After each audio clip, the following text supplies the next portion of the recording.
కర్ర విరక్కుండా పాము చావకుండా అన్నటువంటి రూట్లో అమిత్ షా ప్లాన్ వేస్తున్నారు.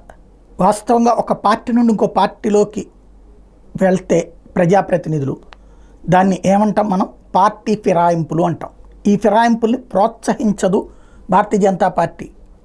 అయితే ప్రత్యక్ష కథ నడిపిస్తుంది. ఎట్లాగా వాళ్ళ చేత ఆ పార్టీలో రాజీనామాలు చేయించి ఆ తర్వాత తన పార్టీలో చేర్చుకుని మళ్ళీ పోటీ చేయించడం అన్న ఇట్లాంటి దాంట్లో 100కి 80% పాజిటివ్ రిజల్ట్ వచ్చింది, 20% ఫెయిల్ అయింది. అంటే 20% ఓడిపోయారు. కర్ణాటకలో కానీ మహారాష్ట్రలో కానీ మధ్యప్రదేశ్లో కానీ చేసుకొచ్చినటువంటి మహారాష్ట్రలో అట్ట చేయాలి.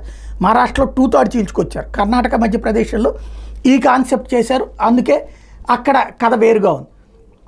అదే కాకుండా రాజ్యసభ లాంటి చోట్లన ఇప్పుడు బలం అత్యధికంగా కావాల్సింది భారతీయ జనతా పార్టీ.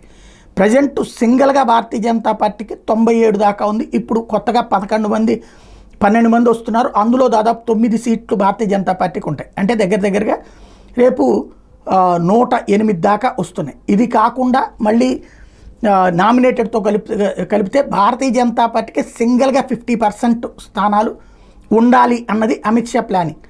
కూటమిగా 2/3 వైపుకి ఉండాలి అన్నటువంటి ప్లాన్ చేస్తున్నట్టు కనబడుతుంది. సంథింగ్ ఏదో బిగ్ డెసిషన్స్ అప్పట్లో తీసుకుంటారని మధ్యలో ఆగిపోయిన వాటిని నడిపించాలంటే ఖచ్చితంగా బలమైనటువంటి శక్తి కావాలని భావిస్తున్నట్టుంది. ఎందుకంటే బిజు జనతాదళ్ వైఎస్ఆర్ కాంగ్రెస్ పార్టీలను టార్గెట్ చేసి అందులో ఉన్నటువంటి వాళ్ళతో రాజీనామాలు చేయించి ఆ రాజీనామాలు చేశాక అక్కడైతే భారతీయ జనతా పార్టీ తరఫున, ఇక్కడైతే తెలుగుదేశం కొంతమంది, బీజేపీకి కొంతమంది ఇట్లాగ వస్తూ ఉన్నారు. కాబట్టి ఏదో 4 బీజేపీ వైపుకి వెళ్తారంటున్నారు. దాన్ని బట్టి చూస్తుంటే సంథింగ్ ఏదో అంటే సొంతగా బీజేపీకే హాఫ్ మెజారిటీ ఉండేటట్టు, అలాగే ఎన్డీఏగా 2/3 మెజారిటీ ఉండేటట్టు చూసుకుని ఆ తర్వాతన సంచలనాత్మకమైనటువంటి బిల్లులు తెర మీదకి తెస్తారా అమల్లోకి అన్నటువంటిది చూడాలి.